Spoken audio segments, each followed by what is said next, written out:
Prince Harry has come under fire for being out of touch after claiming that job resignations accelerated by the COVID-19 pandemic aren't TMT all bad and should even be celebrated. He said many people around the world would have been stuck in jobs that didn't TMT bring them joy, and this was the start of a mental health awakening. The Duke's comments came during a Q&A with Fast Company. He spoke in his role of Chief Impact Officer with Silicon Valley startup BetterUp. TalkRADIO hosts Mike Graham and Kevin O'Sullivan discussed the Prince's comments. Mr. Graham asked, "Have you ever thought about quitting your job, because it doesn't bring you any joy?" Mr. O'Sullivan mockingly added, "Yeah, because of my mental health. It would be alright if you had 30 million in the bank," Mr. Graham added. Mr. O'Sullivan said, "It's Prince Harry telling everyone that actually quitting a job could be a good thing.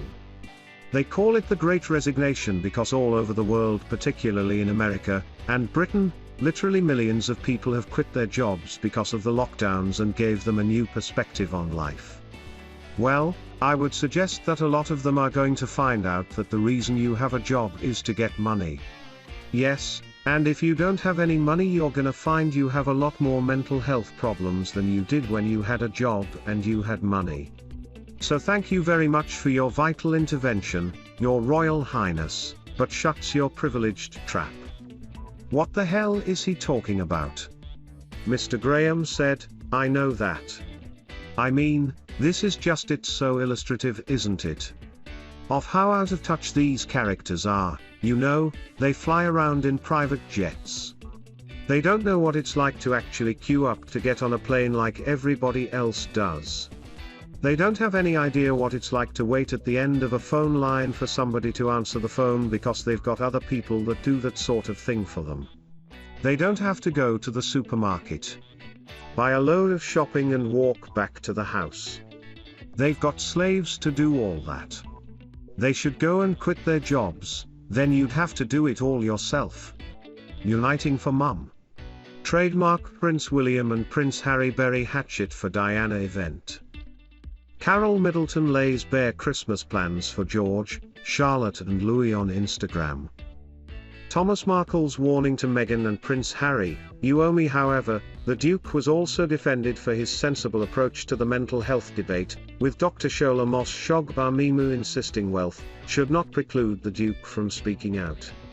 She said, "Let us understand what we are seeing here. British media suffered a humiliating defeat at the hands of Meghan Markle. And what you're seeing here is more angst against Harry and Meghan, definitely targeted against Meghan through Harry.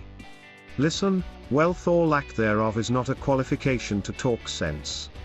What Prince Harry said is sensible. If you're not happy in your job, you don't have to stay in it." She added, "He's not telling everybody to leave their jobs. He's pointing out the fact that the pandemic did a great job in propelling people's awareness of self-care and mental health. And people have become much more stronger in making decisions like, this isn't helping me anymore, or this job doesn't work for me, I'm going to leave." After all, when celebrities like now Neil Saka and Simone Biles, you know, they made a decision not to play or not to take part in the competition. They were being celebrated. Prince William opened up and showed his vulnerable side while speaking movingly on the podcast. The episode was recorded back in February at the Queen TMS Sandringham Estate in Norfolk, where the Cambridges have their country home, Anmore Hall. The Prince stated, "Walking has been a feature of my life during the good times and the bad, come rain or shine. For me, it provides an opportunity to clear my mind and gain some perspective. It TMS a key part of how I manage my mental health. It can be a very sociable exercise or a moment of complete calm and isolation." Royal expert Roya Nikar spoke about the podcast on Channel 5 News. Ms. Nikar said, "It was incredibly personal and intimate. And it's almost the most personal I've ever heard William, and you felt like you were sort of having a chat with him, having a very private chat with him. Incredibly personal material." He talked about his own mental health struggles when he was doing his air ambulance job. You know, feeling like the whole world was dying, not really knowing what was going on in his head and figuring out what was going on after he'd been to this very traumatic call-outs. It was William as you've never heard him. The presenter added, "Gosh, I have to say that was how I was looking at this thing. I've never seen this side of William, but for you to say that as a royal editor. That's so interesting. Had you any understanding or knowledge that it was that traumatic for him?"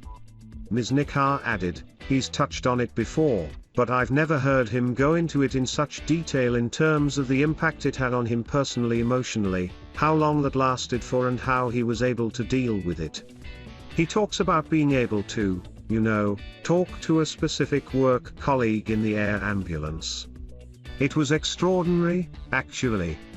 Princess Charlene's only ally in Monaco exposed as she steps up to support struggling twins. Royal family, how would he know? Prince Harry mocked for urging Britons to quit job. Prince Harry labelled total half-wit by Piers Morgan over job resignation comments. I think for him to open up like that, I think he wanted people to understand that, you know, whether you're a prince or anyone else, we all go through the same human emotions and that's okay. During the podcast, William also recalls special memories with his late mum. He recalls how listening to her track Simply the Best takes him back to a real family moment driving to school with his mother and brother. He spoke about how Diana would use music to help the boys' back to school anxiety. Zara and Mike were spotted at the popular Legoland Resort in Windsor on Sunday, just a few minutes' drive away from the Queen's home in Berkshire. The loved-up pair were among the A-listers attending the launch of the theme park's festive makeover, set to last until January 3rd. Zara and Mike posed in front of a stunning 10-meter-tall Christmas tree built with 364,000 Duplo bricks.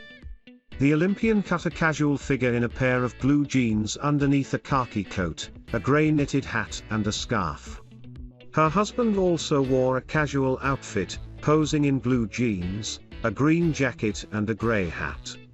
The Tyndalls weren't the only members of the royal family at Legoland over the weekend. Zara also posed for a picture with her elder brother Peter Phillips, who has been described in the past by insiders and commentators as the Queen's favourite grandson. Peter and Zara are the children of Princess Anne and her first husband Mark Phillips. Born in 1977, Peter is the Queen's eldest grandson, while Zara is Her Majesty's eldest granddaughter. It isn't known whether the Tyndalls and Peter were accompanied to Legoland by their children. Peter and his ex-wife Autumn have two daughters, Isla and Savannah. Zara and Mike also have two daughters, Mia and Lena, and a baby boy, Lucas, born in March. Their son was christened last month at the All Saints Chapel in Windsor, just a short drive away from the Queen's residence. This royal event marked a first as little Lucas shared the limelight with another great-grandchild of the Queen born this year, August Philip Hawke, the son of Princess Eugenie and Jack Brooksbank. The two children were christened together in the presence of their relatives and the Queen. The sight of Her Majesty, who was spotted arriving at the chapel by car, surely reassured many royal fans after the monarch hasn't completed an in-person engagement outside her residence in weeks. Since October 20th, the Queen has been carrying out only light duties within her home's walls in accordance with her doctor's advice.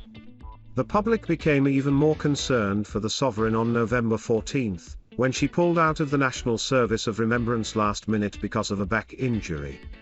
However, the Queen showed her resilience by continuing to complete the day-to-day duties of a sovereign, including dealing with the government's red boxes and holding virtual and in-person audiences.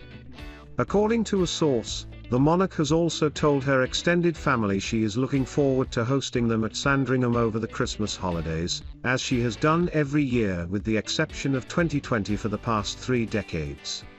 The source told the Mirror, the Queen has told everyone she is feeling far better of late and is very much looking forward to welcoming them for Christmas. Like many other families, this will be the first time Her Majesty can gather with her extended family after being kept apart for so long due to the coronavirus pandemic. The Queen normally hosts her extended family at Sandringham House between Christmas Eve and Boxing Day. On December 24th, the family arrives at her home in Norfolk, open the presents in accordance with the German tradition and have a lavish dinner. On the following morning, the royals head to St. Mary Magdalene Church for the Christmas Day service, where they are showered with well wishes by royal fans waiting for them on the premises of the chapel.